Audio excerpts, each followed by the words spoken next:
अमृत महोत्सव उत्सव मनाया जा रहा है कि किस तरह से हमारा देश आज़ाद हुआ, किन किन कठिनाइयों से अमृत महोत्सव कार्यक्रम पूरे देश के कोने को गया। आज साथ साथ में जम्मू कश्मीर से लेकर के कन्याकुमारी तक जनता ने अभिनंदन किया। आज देश हमारा एक गुलाम था, आज़ादी मिली, आज 75 ईयर्स कंप्लीट किया। इस कार्यक्रम के उपलक्ष्य में हमारे इस कमेटी के तेलंगाना उपाध्यक्ष श्री नईम साहब ने यहाँ कार्यक्रम का समय निर्धारित किया, हम सभी लोगों को इनवाइट किया। मैं आज यहाँ पर उपस्थित हुआ आपके समक्ष। एंटी करप्शन कमेटी एक ऐसी एनजीओ है जो 24 ईयर से पूरे इंडिया के कोने कोने में आगे करप्शन क्राइम, भ्रष्टाचार के खिलाफ वर्क कर रही है, जिसका एक ही मकसद है भ्रष्टाचार को हटाना है, भारत देश को बचाना है। आज हमारे भारत के प्रधानमंत्री नरेंद्र मोदी जी ये घोषणा हमेशा करते हैं। 15 अगस्त को लाल किले पर उन्होंने घोषणा की कि भ्रष्टाचार दूर करेंगे, जनता को न्याय दिलाएंगे। लेकिन आपने देखा 8 वर्ष कार्यकाल उन्होंने किस तरह किया, मीडिया के सामने कभी भी नहीं आए। हमेशा उन्होंने मीडिया का अपोज किया। जितने भी हमारे प्रधानमंत्री आए उन्होंने मीडिया का कोऑपरेट किया, हेल्प किया, मीडिया के सामने उपस्थित रहे, प्रेजेंट रहे और मीडिया ने जो सवाल किया उसके जवाब दिए। लेकिन नरेंद्र मोदी जी हमें हमेशा मीडिया से बचते रहे। आप देखिए, जब भी यहाँ के कोई प्रधानमंत्री विदेश जाता था दौरे पर तो मीडिया को साथ लेकर के उस फ्लाइट में जाता था, विचार पेश करता था, समस्याएं क्या हैं, और वो ब्रॉडकास्टिंग होता था, टेलीकास्ट होता था। लेकिन नरेंद्र मोदी जी ने ऐसा बंधन लगा दिया कि कोई मीडिया उनके साथ नहीं जाएगी, जो वह बोलेंगे वही सच है। तो कमेटी इसका विरोध करती है, इसके खिलाफ में पूरे देश के कोने कोने में एक ऐसा आंदोलन करने वाली है, रैली ऑर्गेनाइज करेगी। जिनका जो डीएम ऑफिस है उनके समक्ष जाकर के एक ऐसा उपोषण करेगी, मोर्चा निकालेगी कि ऐसे प्रधानमंत्री का अपोज किया जाए, जो मीडिया का विरोध कर रहे हैं, मीडिया की सहयोग नहीं कर रहे हैं, मीडिया को लेकर के साथ ही चल रहे हैं। लोग बोलते थे मनमोहन सिंह मौन प्रधानमंत्री हैं। मनमोहन सिंह जी केवल सोनिया गांधी का सुनते हैं, हेडक्वार्टर का सुनते हैं। मनमोहन सिंह जी इसका खंडन किए, मीडिया के सामने आए और हमेशा मीडिया के समक्ष आते रहे, क्योंकि मीडिया हमारी एक ऐसी स्तंभ है कि मीडिया 1 मिनट के अंदर में किस तरह फ्लैश करती है, टेलीकास्ट करती है, ब्रॉडकास्टिंग करती है, प्रिंट के द्वारा, इलेक्ट्रॉनिक के द्वारा जनता तक समस्याएं पहुंचती हैं और जनता उसको देखती है और उस तरह से वर्क करती है। लेकिन मोदी जी ने जो इस तरह से काम कर रहे हैं, ये देश के लिए दुख की बात है। आज अमृत महोत्सव मनाया जा रहा है। मैं अभिनंदन करता हूँ इस हमारे देश की जनता के लिए कि मुझे आज़ादी मिली। हम सभी मिलकर के आर्टिकल 19, आर्टिकल 21 जो मुझे ये आज़ादी दी गई है कि हम स्पीच कर सकते हैं, बोल सकते हैं, स्वतंत्र हैं, हम वर्क कर सकते हैं, उस पर भी आज हमारे वहाँ रोक लगाई जा रही है। किस तरह से मीडिया को ऑब्जेक्शन नहीं दिया जाता है कि आप इस बात को आप टेलीकास्ट नहीं कर सकते हैं। मैं कैसे चरम सीमा पर है, आज महंगाई बढ़ती जा रही है। आज सभी लोग बोलते हैं कि आज रेट क्या है। आज देखिए, रेट हमारे गरीब भाइयों के लिए, महिलाओं के लिए, समाज के लिए सिलेंडर का रेट क्या है। आज देखिए, राशनिंग जो आइटम है, ऑयल है और सभी आइटम है, उनके रेट 4 गुना रेट हो गए हैं। हमारी केंद्र सरकार बोलती है कि हम तो बहुत अच्छा वर्क कर रहे हैं। रिमूव कैसे करेगा मूव कैसे करेगा, आवाज कैसे उठाएगा, क्योंकि आप मीडिया के सामने आते ही नहीं है। आज रेट क्या है, डीजल का रेट क्या है, पेट्रोल का रेट क्या है, आज हमारी किस तरह से फाइनेंस की समस्याएं है, हमारा जो आज वैल्यूएशन है, पैसे है, उसका दर कितना डाउन हो रहा है। आज इसके सामने आज मीडिया अगर ओपन करेगी, एविडेंस कहाँ से लाएगी, क्योंकि प्रधानमंत्री जी सामने आते ही नहीं है। तेलंगाना गवर्नमेंट 2 दिन 3 दिन पहले बारिश हुआ, जिस नगरी में हम निजामाबाद आए हैं, गोदावरी नदी का तट है, यहाँ जितने पंप है जो ऑफिसर से फेल हो गए। आप बताइए, जिस गवर्नमेंट ने कॉन्ट्रैक्ट दिया था वहाँ की मशीनें फेल हो गई, साथ साथ में समस्याएं कितनी तरह से जटिल हो गई हैं, इसकी जांच करने वाला कोई नहीं है। अभी हमारे कमेटी के नईम साहब ने इसको 10/8/22 को कंप्लेंट फाइल किया है। जो ऑफिसर्स बिजली विभाग के हैं उनकी 2 साल का टर्न होता है और वो उनके ट्रांसफर जो होती है वो की ली जाती है। हमारे इंडिया में 2 इयर्स 3 इयर्स का IAS IPS डिपोजो साथ साथ में कंसर्न डिपार्टमेंट के अफसर होते हैं, उनके ट्रांसफर किए जाते हैं। लेकिन यहाँ पर ऐसी समस्याएं हैं, करप्शन एक्ट उसमें इन्वॉल्व है कि उनके पोस्टिंग को ट्रांसफर नहीं किया जा रहा है, एक ही जगह पर उनको रखा गया है। मैं इसके लिए सेंट्रल को एक लेटर मूव करूंगा यहाँ से जाते ही, और सेंट्रल को मेमोरेंडम दूंगा कि इसकी जांच कराई जाए कि किस तरह से गोदावरी नदी की जो समस्याएं हैं, जो वहाँ के कॉन्ट्रैक्ट दिया गया था, जो वहाँ पर किस तरह का कॉन्ट्रैक्टर को अपॉइंट किया गया, साथ साथ में जो संस्थाएं बनाई गई काम के लिए, क्या उनका टाइमिंग क्या है, टाइमिंग क्या होना चाहिए, कॉन्ट्रैक्ट कभी दिया गया उनको, कैसा वर्क कर रहे हैं। साथ साथ में और डिपार्टमेंट हैं जिनकी समस्याएं हैं कि वहाँ पर करप्शन का भी हो रहे, क्राइम हो रहे हैं। तो हमारे पास आर्टिकल 154 साथ साथ में 153, जो हमारे पास 155 जो होते हैं CRPC का प्रोविजन है। हमारे पास एक सिस्टम है कि हम कंप्लेंट कंसर्न डिपार्टमेंट को भेजते हैं, उसके बाद में हमारी जिम्मेदारी होती है कि हम उसके खिलाफ against crime, against corruption action लें, कार्रवाई करें, रिक्वेस्ट करें। तो मैं जो समस्याएं यहाँ से मुझे मिली हैं, मैं इसका मेमोरेंडम के द्वारा सेंट्रल को एक मैसेज भेजूंगा, स्टेट गवर्नमेंट से यह कॉर्पोरेशन के लिए अपील करूंगा, कार्रवाई किया जाए। साथ साथ में कुछ रोड की समस्याएं हैं, कुछ वाटर की समस्याएं हैं, कुछ IT की समस्याएं हैं, और कुछ ये जो इलेक्ट्रिक समस्याएं हैं, मैं भी रीड करूंगा और इसका मैसेज भेजूंगा। और मैं ये डिमांड करूंगा गवर्नमेंट से कि आप इस पर कार्रवाई करें, क्योंकि अभी अभी आप देखेंगे भाजपा गवर्नमेंट का एक अधिवेशन हुआ था हैदराबाद में। तो भाजपा गवर्नमेंट ने जिस तरह से, सेंट्रल गवर्नमेंट ने जिस तरह से महात्मा को कैप्चर किया, साथ साथ में MP को कैप्चर किया, अलग अलग जगहों पर कैप्चर करने की कोशिश किया, और इन्होंने किस तरह करप्शन के तहत क्राइम किया है। उन्होंने उनकी यही प्लानिंग है कि तेलंगाना गवर्नमेंट भी यहाँ से डिजॉल्व हो जाए, या किस तरह से यहाँ के MLA को तोड़ करके और सरकार बनाई जाए। तो मैं इसका अपोज करता हूँ और इसका साथ साथ में उल्लंघन करता हूँ कि इस तरह का काम नहीं होना चाहिए, क्योंकि कोई अगर पीपुल्स, हम आप सभी मिलकर के सरकार चुनते हैं, MLA MP चुनते हैं, तो वो उनकी ड्यूटी बनती है कि किस तरह से वर्क करना चाहिए, नहीं तो कंटेम होता है। तो मैं ये सरकार से विनती करता हूँ कि आप अच्छा वर्क करें। कमेटी हमेशा आपको लाइक किया है, क्योंकि आपने एवरी घरों में वाटर सप्लाई किया, पानी दिया, बिजली दिया। मैंने काफ़ी बार इसके बारे में तेलंगाना गवर्नमेंट की सराहना किया। मैं तेलंगाना गवर्नमेंट से रिक्वेस्ट करता हूँ, आप जनता के बारे में सोचें, केयर करें, जिससे जनता का विश्वास आपको ऊपर रहे और तेलंगाना की जनता को न्याय मिले। हमारी शुभेच्छा है, ये शुभकामना है।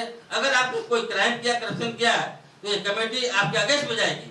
एविडेंस आते ही हम इसको फाइल करेंगे, चाहे रीट फाइल करेंगे, चाहे मैं इसके लिए PI करूंगा या एविडेंस के तहत में मैं करप्शन एक्ट फाइल करूंगा। अगर मुझे ऐसे केसेस मिलते हैं तो मैं कार्रवाई करने के लिए मैं जरूर इसके लिए कोशिश करूंगा। ये हमारी विनती है और मीडिया से मेरी रिक्वेस्ट है अगर आज हमारे कमेटी के बारे में, इस कमेटी के वर्क के बारे में कोई जानकारी चाहिए तो आप ले सकते हैं। मैं डायरेक्ट से पूरा आपको डिटेल दूंगा। जय हिंद, जय भारत। ధన్యవాదములు. నిజామాబాద్ డిస్ట్రిక్ట్లో అవినీతి నిర్మూలన కమిటీ తరఫున మీరు అందరూ వచ్చినందుకు మా నేషనల్ స్టేట్ లెవెల్ సభ్యులందరూ కూడా మీకు ధన్యవాదాలు తెలియజేస్తున్నాము. మా సంస్థ, మా కమిటీ సంస్థ శ్రీ రవీంద్ర ద్వివేదీజీ గారిచే 1997వ సంవత్సరంలో స్థాపించబడింది. మీరా తానే మహారాష్ట్ర స్టేట్లో. సెంట్రల్ ఆఫీసు రజోరీ గార్డెన్ ఢిల్లీలో. మొత్తం మా భారతదేశంలో ప్రతి రాష్ట్రంలో కూడాను మా కమిటీ సభ్యుల తాలూకు అన్ని రాష్ట్రాల్లో స్టేట్ ప్రెసిడెంట్సు, తర్వాత డిస్ట్రిక్ట్ ప్రెసిడెంట్సు, తాలూకా ప్రెసిడెంట్సు, చాలామంది కార్యకర్తలు మా కమిటీ సభ్యులు పనిచేస్తున్నారు. మా యొక్క ముఖ్య ఉద్దేశం ఏమిటంటే భారతదేశంలో అవినీతిని అంతం చేయడమే మా యొక్క ఉద్దేశం. దానికి గాను మా కమిటీ సభ్యులు 24 గంటలు పనిచేస్తున్నారు. దానికి కావలసినన్ని కేసులు మాకు ఫైల్ చేయడం జరుగుతూ ఉంది, వాటిని పరిష్కరించడం కూడా జరుగుతూ ఉంది. ఇవి 1995 నుంచి కొన్ని వేల కేసులు మా శ్రీ రవీంద్ర ద్వివేదీజీ గారిచే పరిష్కరించబడినాయి. మా కమిటీ 5 సంవత్సరాలు భారతదేశంలో ర్యాలీ తీయబడింది. 5 సంవత్సరాలు కన్యాకుమారి నుంచి కాశ్మీర్ వరకు కూడా మా ప్రెసిడెంట్ గారి ఆధ్వర్యంలో ర్యాలీలు తీసాము. ఎన్నో సమస్యలు వచ్చాయి. ఆ సమస్యలను కూడా మా కమిటీ ప్రెసిడెంట్ గారు అధిగమించి వాటిని కూడా ముందుకు తీసుకెళ్లారు. ప్రతి సంవత్సరం ఏదైతే మేము కార్యక్రమాలు చేస్తామో అవినీతి నిరోధక కార్యక్రమాలు, మరి అత్యాచారాలు, అవన్నీ కూడా రాష్ట్ర ప్రభుత్వానికి సమర్పించడమే కాకుండా భారత ప్రభుత్వానికి కూడా మేము సమర్పిస్తున్నాము. వాటిని పరిష్కరించేస్తున్నాము. ఓన్లీ సమర్పించడం అంటే ఊరికే కాగితం ఇచ్చేసి కాదు, వాటిని వెంటాడి వెతికి ఆ పరిష్కారాన్ని మేము చూపగలుగుతున్నాము. కాబట్టి మీడియా మిత్రులారా, మా కమిటీకి మీరు సహాయం చేయండి. మా కమిటీని మీరు ముందుకు తీసుకెళ్ళండి. మేము ఎక్కడ కూడా ఇదే ప్రార్థిస్తూ ఉంటాం. అవినీతి నిరోధక కమిటీ చాలా పెద్ద కమిటీ. మా భారతదేశంలోనే నంబర్ 1 కమిటీ అవినీతి నిర్మూలన కమిటీ, ఎలియాస్ భ్రష్టాచార నిర్మూలన సమితి. మా ఇంకా ఉద్దేశం ఏంటంటే మేము ప్రధానమంత్రి గారికి, రాష్ట్రపతి గారికి, అన్ని రాష్ట్రాల గవర్నర్లకి, అన్ని రాష్ట్రాల ముఖ్యమంత్రుల గారి వద్ద మేము ఇచ్చిన సూచనలు ప్రతి చోట ఉన్నవి. మా ఉద్దేశం ఏంటంటే రాజకీయ నాయకులు ఎప్పుడైతే నీతిపరులుగా ఉంటారో మన దేశము ఎప్పుడు కూడా సౌభాగ్యంగా అభివృద్ధి చెందుతుంది. అదే కాకుండా రాజకీయ నాయకులు ఎప్పుడు కూడా అవినీతి పరులు కాకుండా ఉన్నట్లయితే బ్యూరోక్రాట్స్ కూడా, అంటే ఉద్యోగస్తులు కూడా సక్రమంగా పనిచేసి దేశాభివృద్ధి కోసం పాటుపడతారని నేను ఈ సభాముఖంగా అవినీతి నిర్మూలన సమితి మూలకంగా మీ అందరికీ కూడా తెలియజేస్తున్నాను. మీడియా మిత్రులారా, మీరందరూ కూడా ఈ యొక్క పదానికి మీరు సహకారం ఇస్తారని మా నిజామాబాద్ కార్యకర్తలు, తర్వాత కమిటీ సభ్యుల తరఫున నేషనల్ అబ్జర్వర్గా మీకు ధన్యవాదాలు తెలుపుతున్నాను. Thank you very much. I'm Saeed Advocate, National Spokesman of Anti-Corruption Committee. Prior to me, our National President and our National Observer said about the committee. The Anti-Corruption Committee started in the year 1998. Infections of our country sit together and decided why we should not start one organization which should fight against corruption and crime. Then our beloved Ravindra Dwivedi, National President, had taken a good step, and we started this organization. Since 1998 till this date, we worked a lot in all over India, and in 640 districts we are having our committee members. Our aim and objective is we work against corruption and crime for the justice and for the sake of nation. So my humble request to all the district committee Nizamabad, worked hard, honestly, and do render your services with Nizamabad people. Thank you, one and all.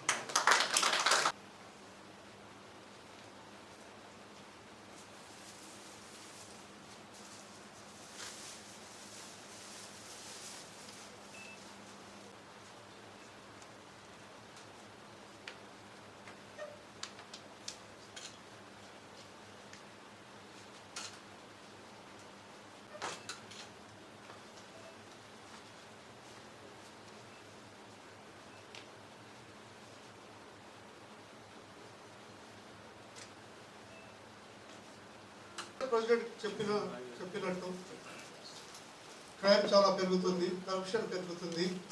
Central government గురించి చాలా చెప్పారు సార్జీ. మన Kaleshwar project గురించి కూడా చెప్పారు. కాళేశ్వర్ ప్రాజెక్టులు అన్ని మోటార్లు మునిగిపోయినాయి, కోట్ల రూపాయలు నష్టం చేశారు. దానికి బాధ్యతలు ఎవరు? గవర్నమెంట్ దాని మీద ఎంక్వైరీ పెట్టిందా? ఆ కాంట్రాక్టర్ ఎవరు? ఇంజనీర్స్ ఎవరు? అట్లానే బోర్డ్ ఆఫ్ మెంబర్స్ 2014 నుంచి ఇప్పటి వరకు చేంజ్ చేయలేదు గవర్నమెంట్. కరెంట్ బిల్లు పెరుగుతున్నాయి, పబ్లిక్ చాలా కష్టంగా ఉంది. అట్లా ఇదే విషయంలో మేము ఒక అప్లికేషన్ ఫైల్ చేసినాము చీఫ్ సెక్రటరీ గవర్నమెంట్కు. అది ఇన్ఫర్మేషన్ రాగానే దాని గురించి మా నేషనల్ ప్రెసిడెంట్ గారు ప్రొసీడ్ కాదామని చెప్పారు. అట్లా నిజామాబాద్లో కూడా మన తెలంగాణలో చాలా R&B డిపార్ట్మెంట్ కానీ ఎక్కువ అంటే రెవెన్యూ డిపార్ట్మెంట్ చాలా కరప్షన్ పెరుగుతుంది. పొలాల సర్వేలు దాంట్లో డబ్బులే. మా సర్వే ప్రకారం అయితే హైయెస్ట్ నెంబర్ 1 అదే డిపార్ట్మెంట్ తెలంగాణలో అయిపోయింది. ఇప్పుడు ఎవరు అప్లికేషన్ పెట్టినా, కంప్లైంట్ చేసినా ఎవరు పట్టించుకోవడం లేదు. మనం ఇన్ఫర్మేషన్ గురించి ఏ డిపార్ట్మెంట్కి ఇన్ఫర్మేషన్ అడిగినా 6 RTI 6 దానికి రెస్పాన్స్ వస్తలేదు. మనం 19 ఇచ్చినా వస్తలేదు. కమిషన్కి 19 ఇస్తే కమిషన్ నుంచి ఇన్ఫర్మేషన్ వస్తలేదు. అవే చాలా ఇట్లనే డిపార్ట్మెంట్లో ఇల్లీగాలిటీస్ నడుస్తున్నాయండి. ఇల్లీగాలిటీస్, ఇర్రెస్పాన్సిబిలిటీస్. ఒకరోజు నేను మా రవీందర్ గారు డిస్ట్రిక్ట్ ప్రెసిడెంట్ R&B ఆఫీస్కి వెళ్ళినామండి. ఏదో విషయం మాట 3 o'clock ఇక్కడ పోయేసరికి నిజామాబాద్ సర్కిల్ ఆఫీస్లో ఒక ఇన్వర్ట్ సెక్షన్ తప్ప ఎవ్వరు లేరు. అందరు officer out of the office. నిజామాబాద్లో 1, 2, 3 లంచ్ టైం ఉంటుంది. డిస్ట్రిక్ట్ మాన్యువల్ ప్రకారం they get half an hour tiffin or lunch with in the boundary of the office. But ఇక్కడ మాత్రం మొత్తం ఆఫీస్ వదిలేసి వెళ్ళిపోయినారు. వీళ్ళు ఎవ్వరు లేరు ఆఫీస్లో. మీకు డిస్ట్రిక్ట్ ప్రొవిజన్ ప్రకారం మాన్యువల్ ప్రకారం విత్ ఇన్ ఆఫీస్లోనే ఉండాలి హాఫ్ అన్ అవర్. మొత్తం వీళ్ళు ఇంటికి వెళ్ళిపోతారు. సాయంత్రం 5 వరకు ఎవరు ఉంటారు. దీని గురించి మేము ఫోటోలు తీసినాం, డిస్ట్రిక్ట్ కలెక్టర్కి ఫోన్ చేసినాం. District collector Nizamabad phone lift చేయలే. వాళ్ళ వాట్సాప్ మీద అన్ని ఫోటోలు వేసినాం, వాళ్ళ కంప్లైంట్ పెట్టినాం. దీని మీద ఎంక్వైరీ చేయాలని. ఇంతవరకు ఎంక్వైరీ అయిందా రాలేదా తెలియదు. అన్ని ఇవే కథలు తెలంగాణ నడుస్తున్నాయి. కాబట్టి మళ్ళీ ఇంకొక విషయం ఏంటంటే మేము దాని మీద కూడా కంప్లైంట్ పెట్టినాం. మాకు ఇన్ఫర్మేషన్ ఇవ్వాలా. RTI అప్లికేషన్ సబ్మిట్ చేసినప్పుడు ఇన్వర్ట్ సెక్షన్లో ఒక క్యాండిడేట్ని పెడతారు. ఆ క్యాండిడేట్ తీసుకోవాలి, అది రిజిస్టర్లో రాయాలి. మున్సిపాలిటీలో మాత్రం అట్లా కాదు. నిజామాబాద్ మున్సిపాలిటీ PO హిమ్సెల్కి కలెక్ట్ ది RTI అప్లికేషన్. మేము పోయి అడిగితే అదే ప్రొవిజన్ ఉంది అన్నాడు. మళ్ళీ మేము ఏం చేస్తామంటే అది బై పోస్ట్ చేసినాం. మాకు రెడీగా ఇవ్వండి, అది ప్రొవిజన్ ఇది ఉందని మీకు రాసిస్తాడు M. రవి బాబు మున్సిపల్ అడిషనల్ కమిషనర్. కానీ అది రైటింగ్లో వస్తే ఇంతవరకు మాకు ఆ రెస్పాన్స్ రాలేదు. మేము దీన్ని ఇస్తే కమిషన్లో తీసుకుపోయినాం. కమిషన్లో పోయినా కానీ ఇంతవరకు ఇన్ఫర్మేషన్ లేదు. అక్కడ లాగులు పెట్టేసి వెళ్ళిపోయాం. ఇప్పుడు ఏం చేయాలి? సామాన్య ప్రజలు ఏం చేయాలి? ఈ విషయంలో మేము రీడ్ ప్రకారం నేతాజీ పర్మిషన్ ద్వారా ఇది కూడా ఫైల్ చేస్తున్నాం. అట్లానే మా కమిటీ తెలంగాణలో ప్రతి డిస్ట్రిక్ట్లో నేషనల్ ప్రెసిడెంట్ అయినటువంటి రవీంద్ర ద్వివేది గారికి, అదేవిధంగా నేషనల్ స్పోర్ట్స్ మ్యాన్, అదేవిధంగా మా ఈస్ట్ వెస్ట్ ప్రెసిడెంట్ మన్సూర్ గారికి, అదేవిధంగా వేదికలో చేసిన పెద్దలందరికీ కూడా మా తరఫున, మా జిల్లా తరఫున అందరికీ తెలుపుతున్నాము. అవినీతి అనేది ఏంటంటే పుట్టి నుంచి స్టార్ట్ అవుతుందంటే పోయే వరకు స్టార్ట్ అవుతుంది. ఫస్ట్ ఏంటంటే అది రాష్ట్రంలో ఉన్న కమిషన్ కూడా నా మటుకు ఏంటంటే కమిషన్ కూడా వేస్టే ఉన్నది. లాస్ట్ టైం ఇంతకంటే గవర్నమెంట్ ముందున్న గవర్నమెంట్ ఏంటంటే కమిషన్లోనే కనీసం భయం ఉండే ఎంప్లాయీకి. ఇప్పుడైతే కమిషన్ అన్నా భయం లేదు, ఏం చేసుకుంటూ చేసుకోకండి అని చెప్పేసి అంటున్నారు. ఇప్పుడున్న ప్రభుత్వం కమిషన్ కానీ ఎంప్లాయీస్ కానీ వత్తాస పలుకుతాం అనుకుంటున్నాయి. అయితే సామాన్య మానవుడికి అడిగే హక్కు ఉంది అంటే ఇది అడిగే హక్కునే లేదు, అన్ని చెప్పుకోవడానికి తప్ప దేనికి పనికొచ్చినట్టు కనబడలేదు. ఇక్కడ అడుగుదామంటే సమాధానం చెప్పే నాతుడు ఉండడు, చెప్పేవాళ్ళు కొందరు ఉంటే అడిగి సమాధానం ఆర్టీఐ కింద అప్లికేషన్ చేస్తే అరాకుర సమాచారం ఇస్తారు తప్ప మొత్తం సమాచారం ఇస్తలేరు. మనం పోయి మళ్ళీ అప్లై చేస్తుంది, అప్పీల్ చేస్తే అప్పీల్లో కూడా ఏం చేసుకుంటూ చేసుకోకండి అని చెప్పేసి అంటే ఇలా కూడా పొలిటికల్ ప్రెషర్ కూడా వచ్చేస్తుంది.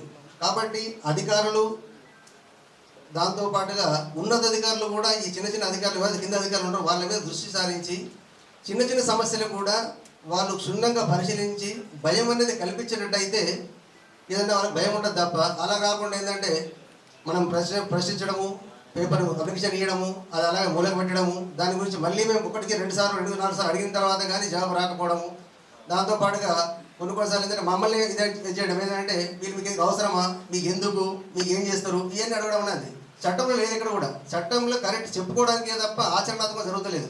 కాబట్టి ఇప్పటికైనా ప్రభుత్వం వారు నాయకులు అందరూ కూడా చట్టానికి లోబడి ఎన్నుకున్న ఎవరైతే ఉన్నారో చట్టం వాళ్ళ చుట్టం కాదు, ప్రజలకు చేయడానికి ఉన్నారు వాళ్ళు. కాబట్టి అది మర్చిపోతున్నట్టున్నారు. ఎందుకంటే అధికారం ఎక్కకముందు ఒక మాట, అధికారం ఎక్కిన తర్వాత ఇంకో మాట మాట్లాడుతున్నారు. ఉద్యోగం ఎక్కకముందు ఒక మాట, ఉద్యోగం ఎక్కకముందు ఏమనుకుంటారంటే నేను ఖచ్చితంగా న్యాయం చేయాలి, ప్రతి ఒక్కరు న్యాయం చేస్తా ఉంటారు. పోలీస్ డిపార్ట్మెంట్ కావచ్చు, రెవెన్యూ కావచ్చు, మున్సిపల్ కావచ్చు, లాస్ట్కు జిల్లా కలెక్టర్ గారు కూడా కావచ్చు. ప్రతి ఒక్కరు కూడా సేవ చేద్దాం అనుకుంటే సివిల్స్కి వస్తున్నారు. వచ్చిన తర్వాత సేవ అన్నది మర్చిపోతున్నారు. చాలామంది అంటే కొందరు ఉన్నారు, కానీ కొందరు ఏం చేస్తారంటే సేవ కంటే మేవకే అలవాటు అయిపోతున్నారు. కాబట్టి ఆ మేవాన్ని మర్చిపోయి ప్రజల కోసం ప్రజల జీతాలు తీసుకుంటాం. ఒక నేనున్నా అంటే నా నుంచి ₹1 కూడా కలెక్టర్ గారి నుంచి ముఖ్యమంత్రి వారి వరకు కూడా జీతం తీసుకుంటున్నారు. వారందరూ కూడా సేవ చేయడానికి నాయకులు కాదు, వాళ్ళు ఇచ్చేవరకు ఏంటంటే ప్రజా సేవకులు మర్చిపోయారు. సేవ అనేది మర్చిపోయి ప్రజా నాయకులు మేము, ప్రజా ప్రతినిధులు మేము. అంటే ప్రశ్నించేవాడు మొత్తం ఏం జరుగుతుందంటే మేము ప్రశ్నిస్తున్నామా జరిగితే అబ్బా వీళ్ళు ప్రశ్నిస్తారు, వీళ్ళు దేనికో అడుగుతున్నారు మమ్మల్ని, వీళ్ళకి ఏం అవసరము, వీళ్ళకి అవసరమా, అందరికి పబ్లిక్ ఎవరికి లేదు దీనికే పట్టి ఉందా అంటే ప్రతి ఒక్కరు అట్లా అనుకుంటే ఎట్లయితుంది. కాబట్టి గౌరవ నేతాజీ గారు ఈ కమిటీని స్థాపించిన తర్వాత మేమందరం కూడా అందులో సభ్యులమయ్యి ప్రతిదాన్ని ప్రశ్నించడానికి మేము ముందుంటాం. తప్పు అన్నది ఎప్పుడైనా కానీ ఎత్తించడానికి ఎప్పుడైనా రెడీ ఉన్నాం. దేనికి భయపడాల్సిన అవసరం లేదు. మాకు నేనైతే అనుకుంటున్నా దేనికి భయపడ అవసరం లేదు, ఎవరికి భయపడ అవసరం లేదు. భగవంతుడు కరెక్ట్ ఉన్నాడు. మనం చేసేది తప్పు కానంత వరకు మనం భయపడాల్సిన అవసరం ఎవరికి లేదు.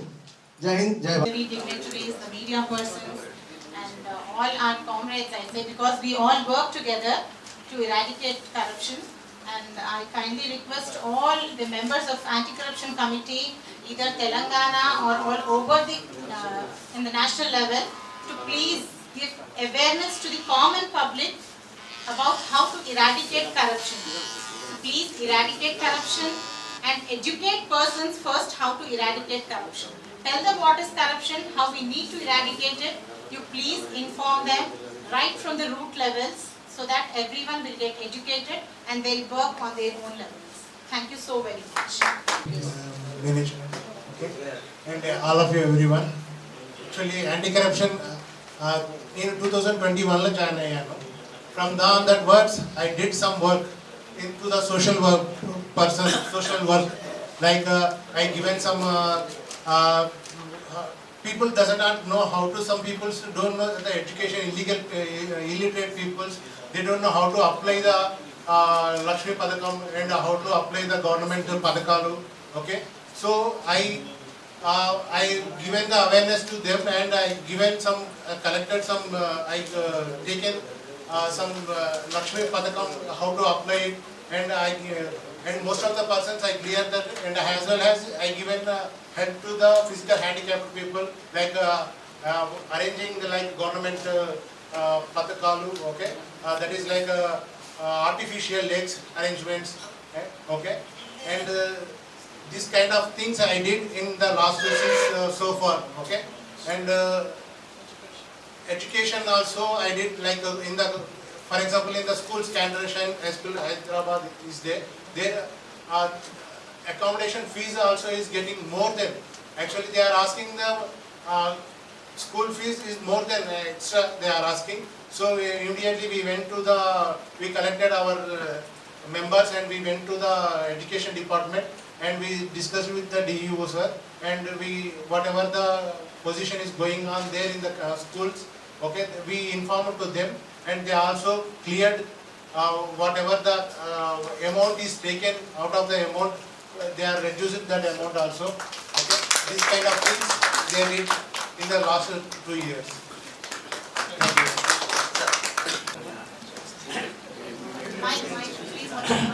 ప్రైమ్ మినిస్టర్ గారు మీటింగ్ స్టెప్ చేస్తున్నారు, ఇది కరెక్ట్ ఉన్నది. ఎందుకంటే మీడియా ఏం చేస్తున్నారు, అక్కడ ప్రభుత్వంలో జరిగిన విషయాలను, అక్కడ జరుగుతున్న అన్ని విషయాలను పబ్లిక్ తీసుకురావడం జరుగుతుంది. మీడియా చాలా ఈ మధ్యన ఇన్ని కాస్ట్ పెరిగినంటే పాల మీద తిండి తినే ప్రతి వస్తువు మీద కాస్ట్ పెరిగింది, పాల ప్యాకెట్ల మీద కూడా ధర పెరిగింది. ప్రతి ఇంతకుముందు ఒక సంవత్సరం మీద ఉన్న ధరకి ఇప్పుడు 4 అంతలు రెట్టింపు పెరిగింది. మరి ఎలా జరుగుతుంది కరప్షన్ అంటే? ఇప్పుడు ఆ పాంప్లెట్లో ముద్రించిన ప్రకారం ప్రజలకు కూడా తప్పదు. ఇప్పుడు ఫర్ ఎగ్జాంపుల్ ఒక మనిషి గ్రౌండ్ ఫ్లోర్కు పర్మిషన్ తీసుకుని ఇల్లు కడతాడు, ఏం చేస్తాడు, 4 అంతస్తులు కట్టిస్తాడు, ఆఫీస్కు పోతాడు, డెఫినెట్లీ వాళ్ళు ఇంకా అందుబాటులో ఉంటే తీసుకుంటారు. కాబట్టి ప్రజలలో ఈ చైతన్యం రావాలి, మనం సక్రమంగా ఉండాలి, నిజాయితీగా ఉండాలి, అప్పుడే గవర్నమెంట్కు మనం చెప్పగలుగుతాం. అది ముఖ్యమన్నమాట. ఈ అవకాశం ఏంటంటే నేను National Mahila Vice President and Naimuddin ji, Vice President of Telangana State, and all the other dignitaries for giving me this opportunity to speak on this occasion. Let me talk about 2-3 different things. First of all, I would like to thank all the Nizamabad team for conducting this good program. This program is basically regarding awareness against corruption. As we all know, we are into corruption everywhere, okay? And we are fighting against corruption all over India for almost 24 years now. The most important thing here is, like Mallika ji also said, we need to bring awareness among ourselves first. Okay? Without awareness against corruption, we will not be able to fight against corruption. We have time to do everything.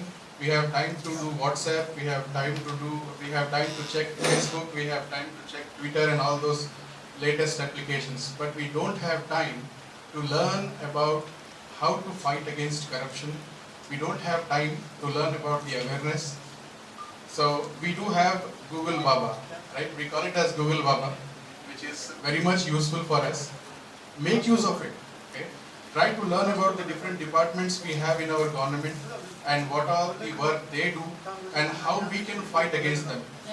You all know very well that our committee is working against corruption, irregularities and misuse of government fund, right? So try to get into knowing the things like how much government is giving to the contractors, what contract has been given, how much money government is spending. That is where we can catch those people and we can try to know how exactly the expenditure is made. That is where the irregularities comes into picture. If we know how to pursue it, then we can definitely work against corruption very well. The main objective of our committee is to fight against corruption, right? So she is also bringing very good name for the Nizamabad, right? Try to bring awareness among ourselves, not only to fight against corruption, but to know what exactly is happening around you as well, okay? There are many things which I can talk about, but let me end up here. Thanks a lot for giving me this opportunity.